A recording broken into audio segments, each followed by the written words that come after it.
네, 하나님 말씀을 제가 봉독하도록 하겠습니다. 항상 기뻐하라, 쉬지 말고 기도하라, 범사에 감사하라. 이것이 그리스도 예수 안에서 너희를 향하신 하나님의 뜻이니라. 아멘. 네, 오늘 이 본문 말씀을 가지고 마음의 백신이라는 제목으로 하나님의 말씀을 우리 함께 나눠보고자 합니다. 지금 2020년은 어떻게 보면 코로나의 해라고 해도 과언이 아닐 정도로 온 세상이 또 우리나라가 이 코로나 때문에 모든 영향을 받고 있는 것 같습니다. 우리 인생도 참 많이 삶의 패턴도 다 바뀌고 또 삶의 시간과 또 직업과 또 모든 분야에 있어서 이 코로나로 인해 다 새로운 조정을 받게 되는 것 같습니다. 그러면서 이 코로나 시대에는 새로운 신조어들도 여러 등장하는 것 같습니다. 여러분, 어느 동네에 확진자가 나왔다는 소식이 전해졌다고 합니다. 여러분, 예를 들어 우리 아파트에서 우리 옆집에서 확진자가 나왔다면 여러분 어떠실 것 같습니까? 참 많이 긴장되고 그 사람이 어디로 움직였는지 동선이 참 궁금하겠죠. 그래서 이 확진자의 동선을 살펴봤더니 이 동선이 이렇게 나왔다고 합니다. 소파, 식탁, 냉장고, 침실, 거실, 다시 소파. 알고 보니 외부 활동을 전혀 하지 않고 집에 있다가 살이 확 찌게 돼서 확진자라는 신조어가 생겨났다고 합니다. 네, 이제 유머 같기도 하고 좀 이렇게 이 시대를 반영하는 새로운 신조어가 나왔는데요. 그런 면에서 보자면 우리도 확진자가 될 수 있을 것 같습니다. 이 외에도 여러 신조어들이 나왔다고 하는데 그 중에 하나가 코로나 블루라는 것입니다. 이제 블루라는 단어는 우울하다라는 뜻을 가진 단어인데요. 이제 코로나 시대의 우울증, 예를 들어 다른 사람들을 의심하고 또 경계하고 그리고 어떤 코로나 사태 때문에 누군가는 확진을 받았기 때문에 그 사람의 동선들을 집착하고 어디로 움직였는지 거기는 가지 않으려고 계속해서 거기에만 신경을 쓰고 그러면 스트레스 또 불면증 또 답답함 등이 찾아오는 이 정신적인 고통이 바로 코로나 블루라는 단어로 이 시대에 새롭게 생겨난 단어라고 합니다.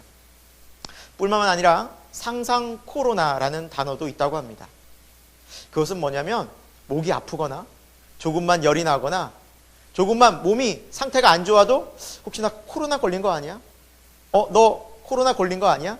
라고 조금만 의심이 들어도 코로나 증상으로 생각을 하는 바로 상상 코로나라는 신조어도 생겼다고 합니다.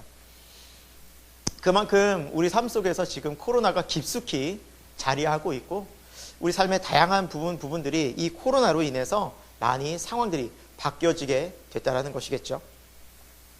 여러분, 특별히 교회 성도들은 함께 예배 나와서 찬송하고 또 함께 기도하고 또 교제하는 이 큰 기쁨을 지금 누리지 못하고 정말 영적으로 참 힘든 또한 우리가 시간들을 보내고도 있습니다. 이 코로나 시대에 사람들이 또 우리들이 좀 바라는 것, 간절히 원하는 것은 아마도 백신 또 치료제가 나오는 것이 아닐까라는 생각이 듭니다. 그래서 그 치료제와 백신이 나와서 속히 우리의 일상으로 돌아가고 또 우리 삶의 자리를 또 우리가 예배를 함께 드릴 수 있는 그날이 속히 오기를 정말 간절히 기도하고 소망해 봅니다.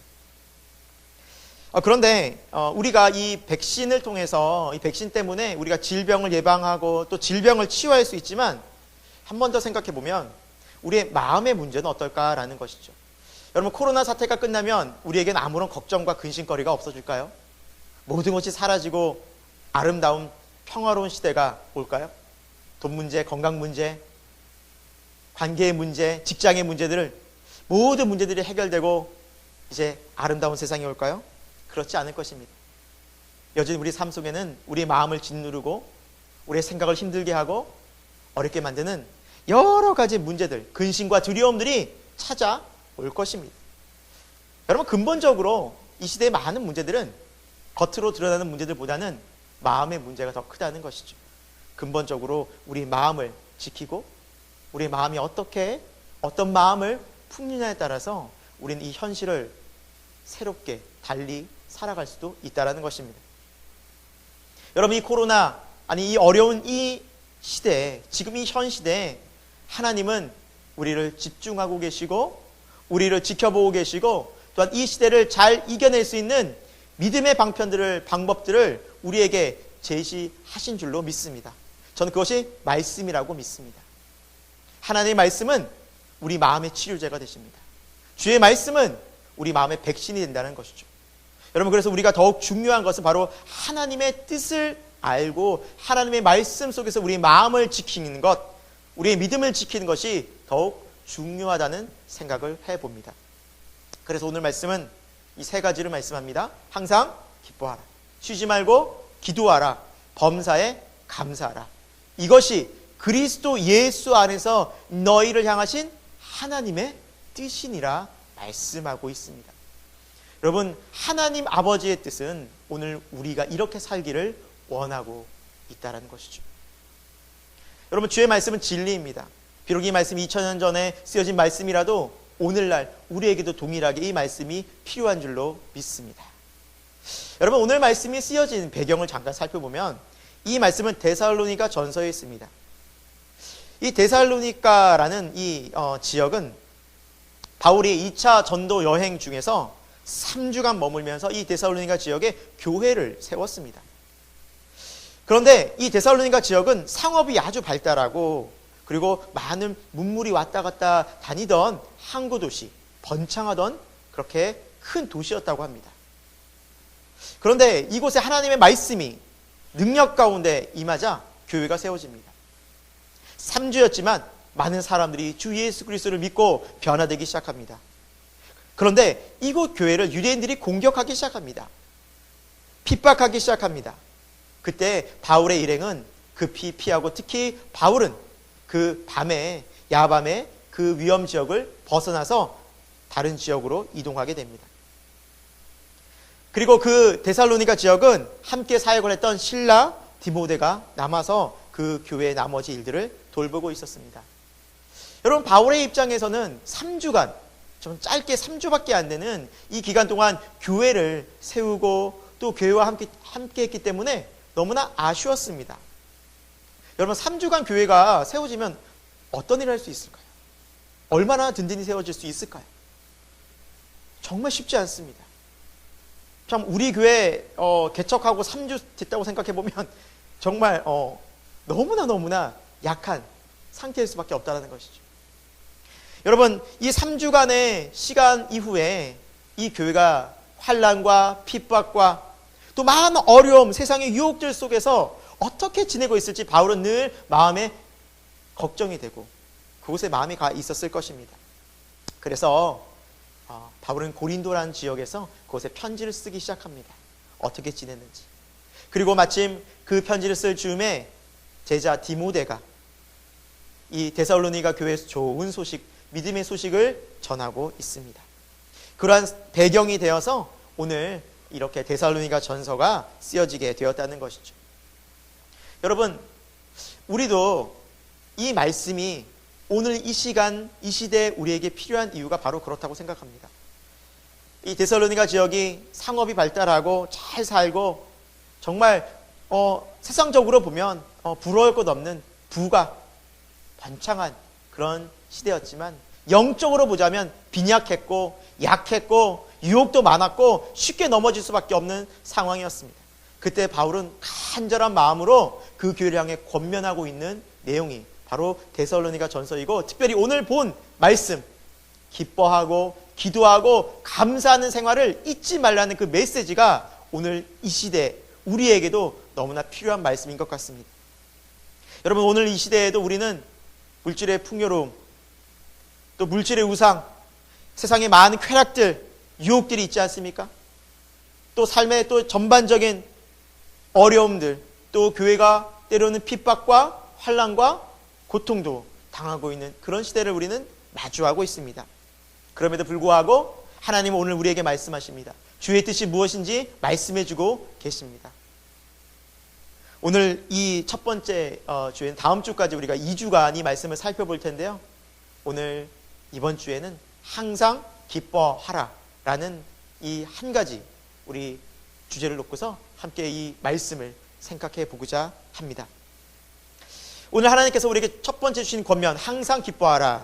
항상 기뻐하기 위해서 우리가 기억해야 할 것이 하나 있습니다. 첫 번째로 이 기쁨은 하나님의 사랑 가운데서 오는 기쁨이라는 것입니다. 하나님의 사랑 가운데서 오는 기쁨을 우리가 회복해야만 합니다.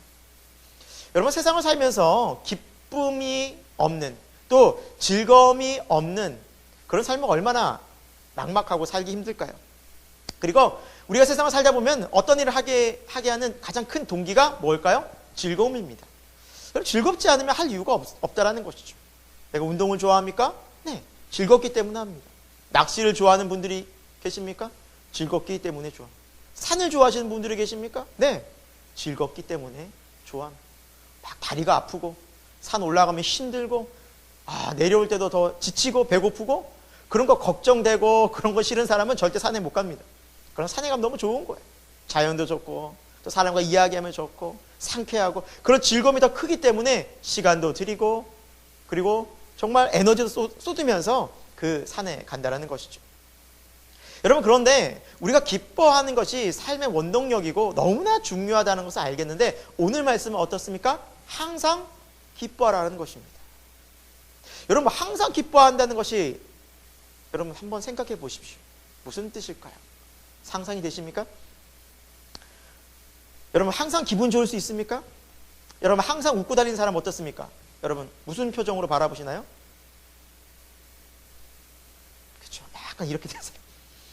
항상 웃으면 약간 정신이 이상한 사람으로 생각하지 좋아 보이지가 않습니다.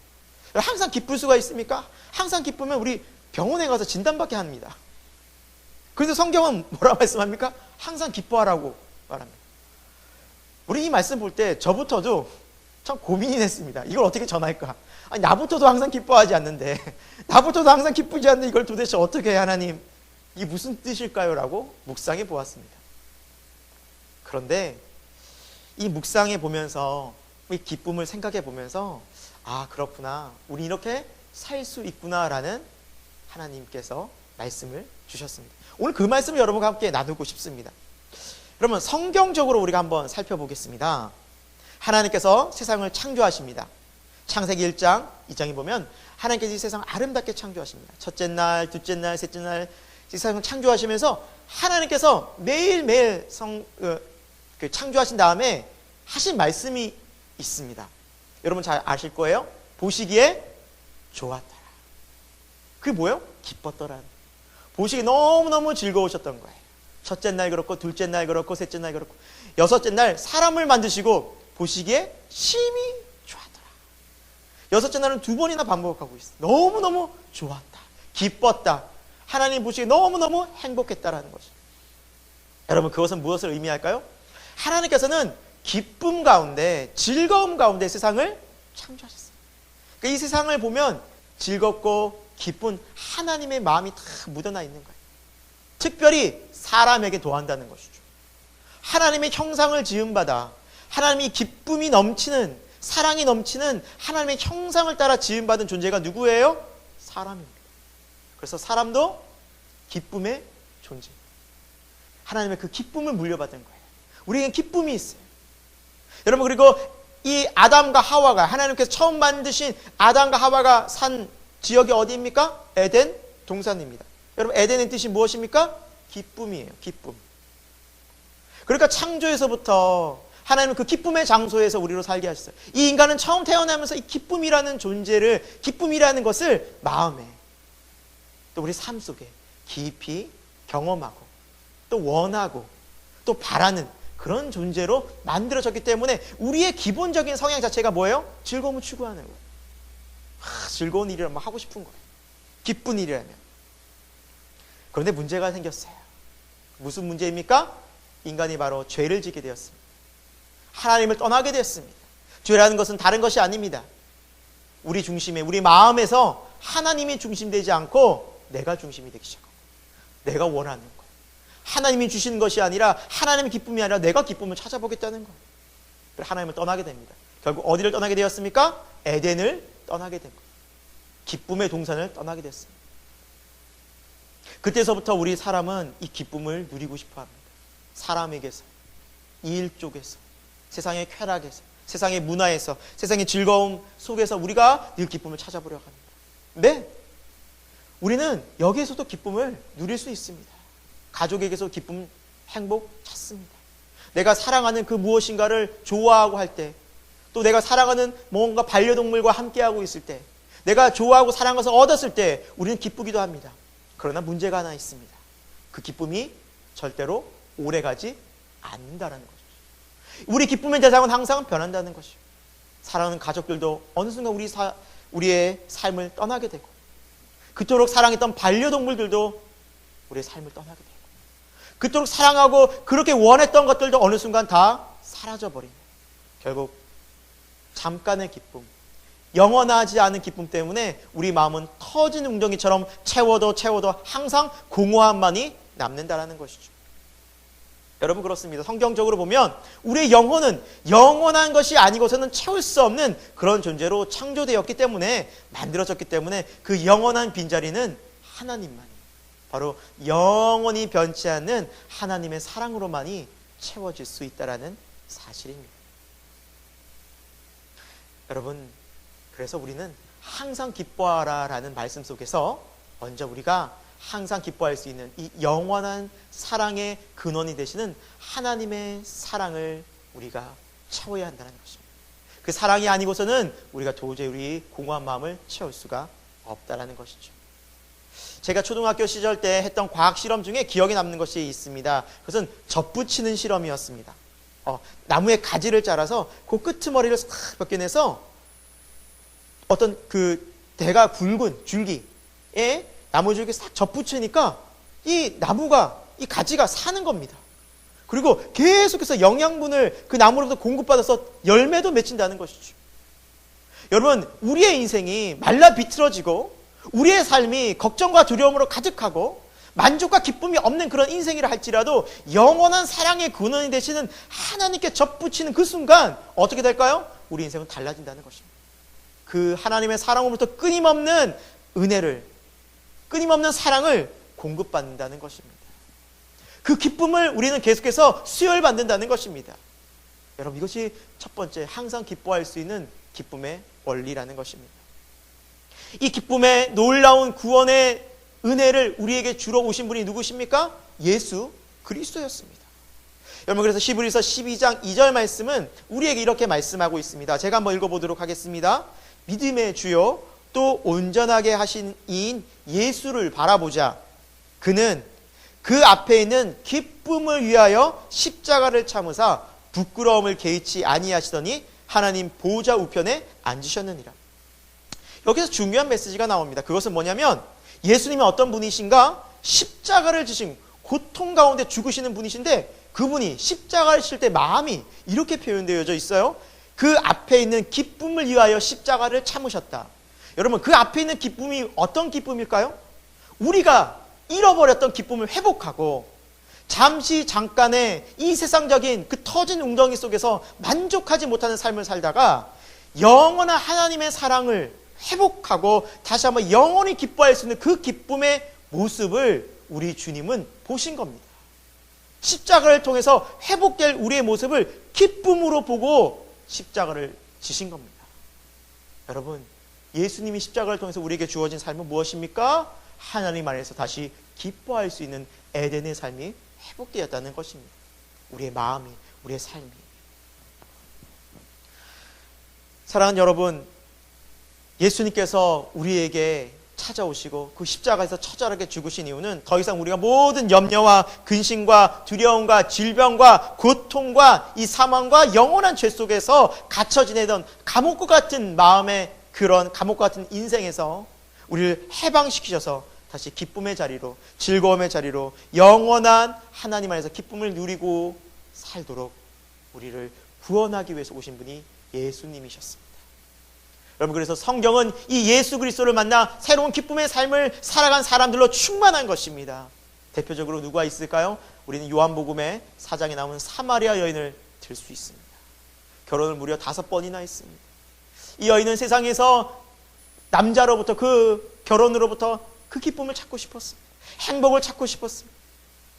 찾아도 그의 삶은 결코 행복을 찾을 수 없었지만 뜨거운 낮에 남들의 시선을 다 피해서 우물에 물을 뜨러 가기 위해서, 그 목마름을 채우기 위해서 갔다가 그 우물에서 누구를 만납니까? 예수님을 만납니다. 생수 대신, 영혼의 생수 대신 예수님을 만나고 이 여인은 기뻐 뛰며 마을로 돌아가 내가 그리스도를 만났다. 그리고 그 기쁨으로 사람들에게 복음을 전하고 있지 않습니까?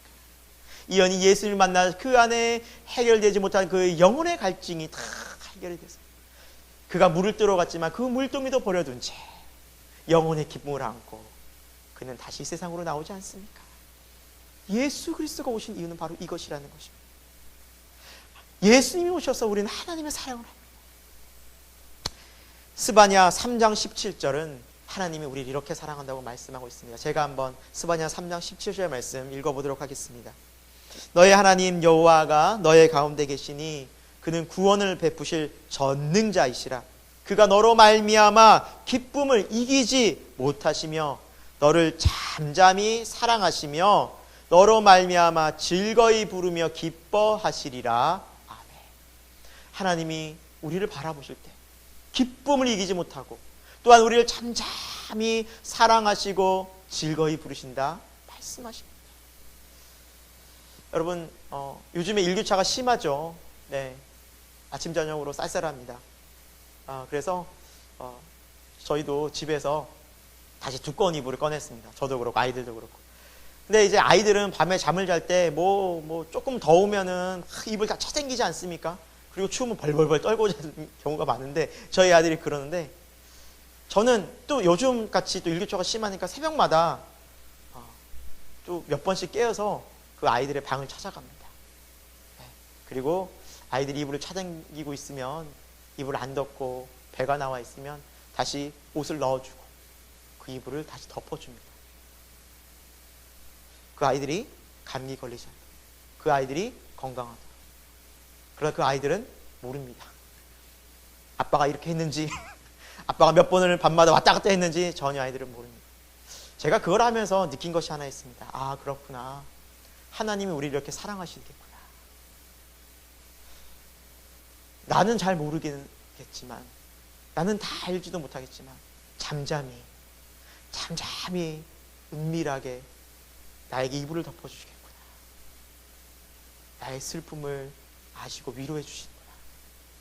내가 힘이 없을 때, 내가 괴로울 때 나를 도와주시는구나. 오늘 말씀처럼 잠잠히 우리를 사랑하시고 바라보시는 하나님이 계신다는 사실입니다. 여러분, 그러면서 참 그 주님을 묵상하고 하나님을 묵상하니까 감사하더라고요. 제 안에 기쁨이 다시 회복되고 충전이 되는 거예요. 사랑하는 여러분, 우리의 기쁨이 어디에 있습니까? 우리가 자꾸 세상에 눈을 돌리고 잠깐 우리의 마음을 채우는 그런 세상적인 것에 빠졌을 때 우리는 이 기쁨을 누리지 못합니다. 여러분, 하나님의 기쁨은 지금도 변함이 없는 줄 믿습니다. 여러분, 라디오에서 계속해서 방송이 나오지 않습니까? 그런데 주파수를 맞추지 않으면 절대 그 방송을 들을 수 없습니다. 제가 누누이 강조하지 않습니까? 106.9 극동방송. 네, 극동방송도 맞추지 않으면 못 듣습니다. 계속 하루 종일 24시간 찬송과 기도와 말씀이 나오는데도 거기에 방송 맞추지 않으면 못 듣습니다. 듣는 순간 하나님의 마음과 은혜 경험하지 않습니다. 마찬가지입니다. 하나님의 은혜로운 사랑의 햇살이 우리에게 비추더라도 우리 마음의 문을 열고 그분께 집중하지 않는 순간 우리는 세상에 마음이 다 가 있습니다. 여러분, 하나님께 집중할 수 있기를 바랍니다. 하나님께 마음을, 여러분 중심을, 여러분 주파수를 맞출 수 있기를 축원합니다. 그러면 하나님의 사랑이 주무시지도 않으시고 졸지도 않으시는 하나님의 끊임없는 사랑이 우리를 향하고 있다는 그 사랑 속에서 우리는 다시 재충전을 받을 수 있습니다. 하나님의 배터리는 영원하기 때문입니다. 두 번째 우리가 살펴볼 수 있는 것은 이 영원한 그 항상 기뻐할 수 있는 두 번째는 성도의 교제로부터 오는 기쁨입니다. 성도의 교제로부터 이 기쁨이 찾아옵니다. 우리가 이 본문, 이 데살로니가 전서에 기록된 이 데살로니가 교회 지역의 상황에 대해서 우리 앞쪽에서 살펴봤듯이 바울은 이 데살로니가 교회가 항상 걱정이었어요. 3주간 밖에 사역을 못했기 때문에 항상 궁금했습니다. 그러면서 이제나 저제나 그 소식을 기다리고 있었어요. 그런데 디모데가 이 데살로니가 교회 소식을 탁 들고 오는 거예요. 그래서 데살로니가전서 3장 6절인데요. 3장 6절에 이렇게 기록되어져 있습니다. 지금은 디모데가 너희로부터 와서 너희 믿음과 사랑의 기쁜 소식을 우리에게 전하고, 바울이 소식을 들은 것, 믿음과 사랑의 기쁜 소식. 비록 교회가 세워진 지 얼마 되지 않지만, 환난과 핍박이 몰려왔지만, 데살로니가 교인들은 믿음을 지키고 하나님을 사랑하고 또 성도를 사랑하면서 그 신앙생활을 하고 있습니다라고 이 소식을 전하자 바울이 너무 기쁜 거예요. 막 너무 기쁜 거예요. 멀리 떨어져 있고 정말 찾아갈 수 없고 그들을 볼 수는 없었지만 이 마음에 막 성령의 기쁨이 막 충만한 겁니다. 여러분, 이것이 교인들의 기쁨인 것입니다. 우리는 멀리 떨어져 있어도 믿음으로 교통한다는 사실을, 성령으로 교통한다는 사실을 우리는 기억해야만 합니다. 그래서 여러분, 우리 신앙이요, 때로는 편하고 아무런 문제 없고 그냥 즐겁게 살아갈 때 그 소식보다 어렵고 힘들고 지치고 낙담될 때 하나님께 기도했어요. 하나님 의지했다, 하나님 이렇게 도우셨어요. 하나님 이렇게 기적을 베푸시고 나와 함께 해주셨어요. 감사합니다 하나님 하고 서로 성도 간에 그 믿음의 교류를 할 때 그 간증을 통해서 우리는 힘을 받습니다. 아, 그렇구나. 어렵지만 힘들지만 견뎌낼 수 있겠구나. 하나님이 함께 하시는구나. 하나님이 도우시는구나. 그것이 우리의 큰 기쁨이 된다는 것입니다. 여러분, 우리 주위에 우리와 함께 신앙생활을 하지만 이 전 세계에는 고통 중에 있는 사람들이 참 많지 않습니까? 특별히 북한만 봐도, 제가 북한에 이렇게 교회 소식을 종종 이렇게 좀 뉴스를 통해 보다가 이 기사를 한번 봤는데 여러분과 좀 나누고 싶어서 가지고 왔습니다. 탈북민인 최광혁 성도라는 분이 미국에서 이 한 교계와 인터뷰를 한 적이 있습니다. 그러면서 북한의 실상들을 이렇게 최근 들어 알렸는데요. 북한 내 지하교회 실상에 대해서 이렇게 얘기해 주었습니다. 여러분, 북한에서는 사실 기독교를 버리면 자유로웠습니다. 하지만 반대로 기독교를 지키다가, 믿음을 지키다가는 어떻게 됩니까? 죽거나 악명 높은 수용소에 가서 아주 극심한 고난을 당합니다. 그래서 정말 신앙을 지킨다는 것이 목숨을 걸고 지키는 것이고, 너무나 이 신앙 지키기가 힘든 지역이 바로 북한 지역입니다. 우리와 정말 멀리 떨어져 있지 않은 지역이지 않습니까? 근데 여러분, 북한 지역의 지하교회는 말 그대로 땅을 판 지하교회라고 말합니다.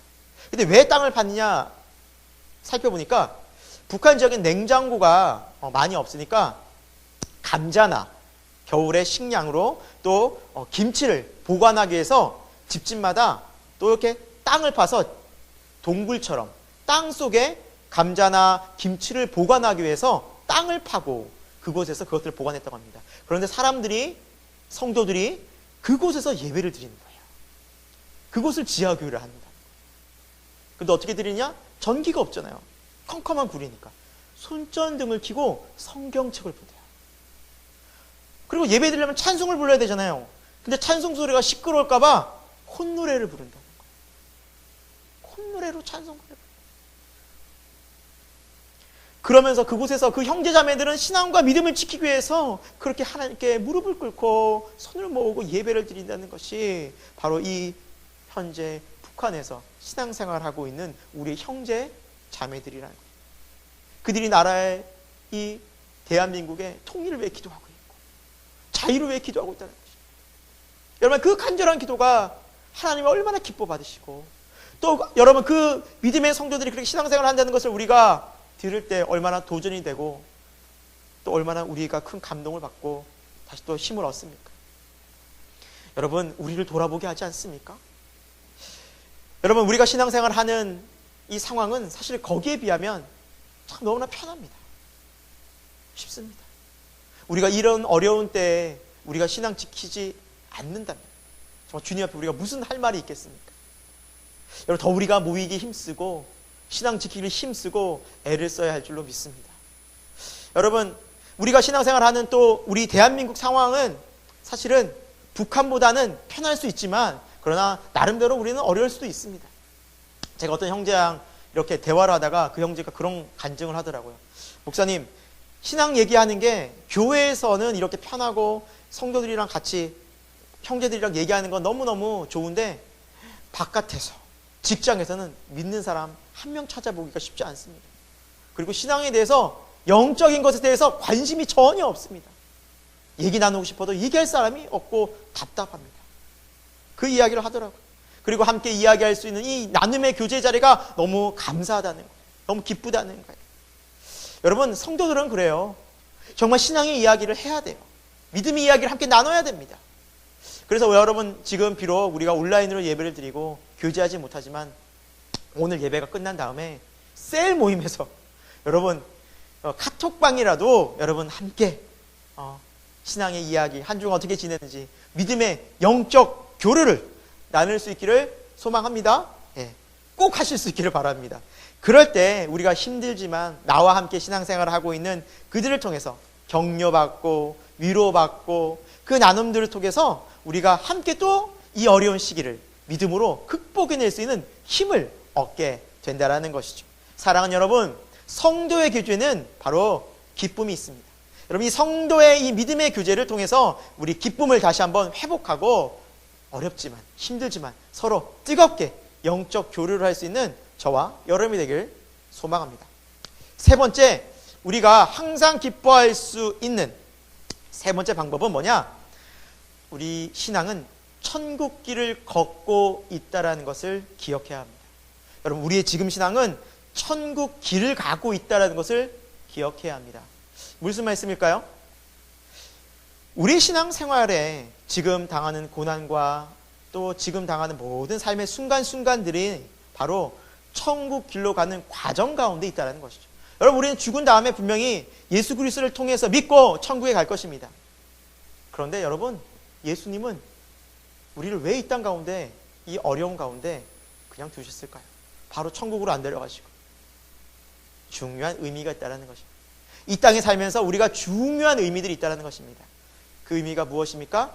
이 땅에서 고난을 통해서 하나님의 말씀을 배우고 하나님이 어떤 분인지 더 깊이 알게 되고 우리의 죄로부터 자유함이 어떤 은혜가 있는지 알게 하기 위함이라는 것입니다. 그래서 시편 기자는 119편 71절에서 우리에게 이렇게 말씀하고 있습니다. 고난당한 것이 내게 유익이라. 이로 말미암아 내가 주의 율례를 배우게 되었나이다. 그리고 욥기는 욥기에서 이렇게 말씀합니다. 23장 10절에 그러나 내가 가는 길을 그가 아시나니 그가 나를 단련하신 후에는 내가 순금같이 되어 나오리라. 여러분, 하나님이 우리를 단련하시고 우리를 변화시키시고 우리가 이 고난을 통해서 겪는 이 삶의 모든 시간들은 우리에게 결국 유익이 된다라고 성경은 말씀하고 있습니다. 왜 그렇습니까? 하나님이 어떤 분인지 더 알게 됩니다. 하나님이 얼마나 귀한 분인지 알게 됩니다. 하나님이 얼마나 나를 도우시는지 알게 됩니다. 그리고 하나님의 살아계심을 그 현장 속에서 알게 됩니다. 여러분, 우리가 편안하고 우리가 즐겁고 우리가 아무 문제가 없을 때 우리가 하나님을 찾게 되나요? 아닙니다. 오히려 어려운 순간에, 절망의 순간에, 길이 없다고 막막한 그 순간에 우리는 하나님 앞에서 두 손 들고 나오는 것입니다. 주님밖에 없습니다. 다시 주님 말씀을 붙잡고 주님 말씀으로 가게 된다는 것입니다. 여러분, 우리가 이렇게 성숙되어지고 우리가 변화되는 우리의 속마음은 앞으로 우리가 살아갈 천국에서 영원한 영성이 된다는 것을 기억하십시오. 여러분, 그래서 우리가 지금 천국 시민으로서의 삶을 지금 연습하고 준비하는 것입니다. 이 땅 가운데 살면서 우리가 그 속에서 하나님 말씀대로 순종하고 뭘 배웁니까? 사랑을 배웁니다. 용서를 배웁니다. 인내를 배웁니다. 온유를 배웁니다. 겸손을 배워가지 않습니까? 그 모든 것들이 장차 우리가 천국에서 살아갈 영원한 삶의 준비 단계인 것입니다. 거룩한 성도로서의 준비 단계가 바로 이 세상이라는 것을 여러분 기억하시기 바랍니다. 하나님께서 이스라엘 백성을 구원하신 다음에 가나안 땅으로 바로 보내셨습니까? 아닙니다. 광야로 보냈어요. 광야에서 뭘 주셨습니까? 계명을 주셨습니다. 하나님 예배하는 법을 철저히 가르쳐 주셨습니다. 근데 여러분, 광야는 먹을 것이 있습니까? 잘 곳이 있습니까? 어디 쉴 곳이 있습니까? 척박합니다. 배고프고 춥고 힘들 수 있습니다. 그리고 정말 두려울 수 있습니다. 그러나 그곳에서 하나님은 훈련시키셨어요. 말씀으로, 예배로. 그러면서 그들은 성숙되어지고 성장되어지고 준비되어졌던 것입니다. 하나님의 거룩한 백성. 여러분, 이 시간들이 우리의 삶에 맞이하는 순간순간들이 우리의 영적인 변화에, 영적인 성숙에 매우 중요하다는 것을 여러분 기억하시기 바랍니다. 그리고 우리들이 이 시간을 통해서 그리스도를 닮아가는 거룩한 백성이 된다는 것 또한 기억할 수 있기를 바랍니다. 그래서 이 시간은 우리에게 너무너무 중요한, 우리를 정금같이 만드는 시간인 것입니다. 두 번째, 우리가 이 천국길을 걷는다는 이 의미는 뭐냐면, 사도 바울은 고린도전서 9장에서 우리의 신앙생활을 운동선수에 비유했습니다. 운동선수. 여러분, 그 시대에도 로마나 또 그리스 아테네, 여러분 마라톤이라든지 이런 경기들이 많았지 않습니까? 여러분, 그래서 운동 경기라면 항상 뭐가 있습니까? 상이 있습니다. 그래서 바울도 운동 경기를 할 때 상 받기 위해서 그들이 열심히 다름질하고 뛰고 또한 자신을 스스로 가꾸고 준비하는 것을 너희가 알듯이 너희가 그 하나님 안에서 상 받기 위하여서 믿음으로 달려나가라고 바울은 말하고 있습니다. 여러분, 우리가 이 땅 살면서 충성하고 헌신하고 애를 쓰고 주를 섬기는 것들이 주님 안에서는 의미 없지 않습니다. 하나님이 우리에게 칭찬과 상급을 반드시 주시겠다 약속하셨습니다. 여러분, 세상의 운동 경기는 금메달, 은메달, 동메달만 기억합니다. 그리고 다른 선수들은 그 앞에서 안타까워하면서 다음에 그 경기를 또 기다리면서 눈물을 흘립니다. 왜? 메달 받은 사람만 스포트라이트를 받고 메달 받은 사람들만 기억되기 때문입니다. 여러분, 그러나 하나님 나라는 그렇지 않습니다. 하나님의 나라는, 천국은 우리가 애를 쓰고 순종하고 헌신하고 충성하는 만큼 다 갚아주시는 나라가 바로 하나님 나라입니다. 공평과 정의로운 나라가 하나님 나라입니다. 그것은 금메달, 은메달, 동메달만 기억되는 곳이 아닙니다.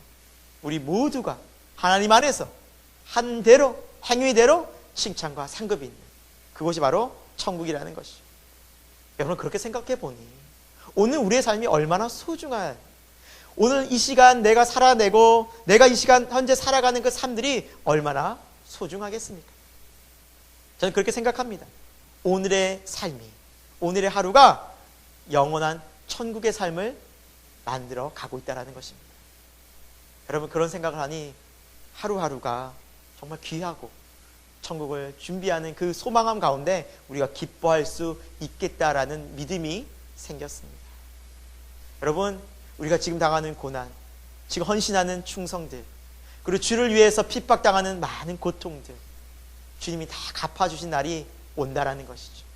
주님이 다 회복시켜 주시는 날이 온다라는 것입니다. 그 회복은 단순한 회복이 아닙니다. 영원한 상급과 영원한 면류관이 있는, 영원히 기억되는 그 순간이 우리에게 찾아옵니다. 그래서 여러분, 신앙적으로 보면 우리는 천국을 소망합니다. 그 천국 소망이 오늘 우리의 기쁨이 되는 것이죠. 미리 그것을 기뻐할 수 있습니다. 왜? 그것을 바라보기 때문에. 우리는 소망하기 때문에 그 소망이 오늘 우리를 기쁨으로 인도하게 될 것입니다. 여러분, 얼마나 이 세상 살면서 천국을 소망하십니까? 여러분, 우리가 천국을 소망하는 마음이 너무 중요하겠더라. 이 천국 소망함이 사라지는 그 순간 우리의 마음은 자꾸 세상의 기쁨으로, 또 세상 것들로 자꾸 채워지게 됩니다. 또 기대하게 됩니다. 여러분, 세상에 자꾸 기대하게 되는 어떤 마음이 들어요? 세상 사람들을 기대해 보십시오. 정치인들을 기대해 보십시오. 이 나라에 대해서 기대해 보십시오. 또 돈에 대해서 기대해 보십시오. 하나같이 돌아오는 것이 무엇입니까? 실망감입니다. 허무함입니다. 다툼입니다. 분노입니다. 기껏 기대했던 이거밖에 안 돼. 그러나 여러분, 천국은 그렇지 않습니다. 어떤 기대를 갖든, 어떤 소망을 갖든, 어떤 우리가 큰 비전을 갖든 하나님께서는 그보다 더 크게 우리에게 채워주시는 곳이 천국이라는 것이죠. 영원한 기쁨 어디에 있습니까? 천국입니다. 그래서 우리 여러분, 천국을 다시 소망하는 이 생각들, 이 비전들을 우리는 마음속에 다시 새롭게 해야 된다는 것입니다. 천국을 마음에 두는 저와 여러분, 또 천국을 소망하고 그 천국을 향해 오늘도 달려가는 저와 여러분이 되기를 축원합니다. 말씀을 마무리하겠습니다. 오늘 하나님의 말씀은 이렇게 시작합니다. 항상 기뻐하라. 여러분, 항상 기뻐하라는 이 말씀은 다른 말로 하면 기뻐할 수 있다라는 것이죠. 하나님 안에서 우리는 기뻐할 수 있다라는 것입니다. 하나님 우리를 오늘도 기뻐하며 사랑하며 바라보시기 때문에 하나님께 포커스를 맞춥시다. 우리는 기뻐할 수 있습니다.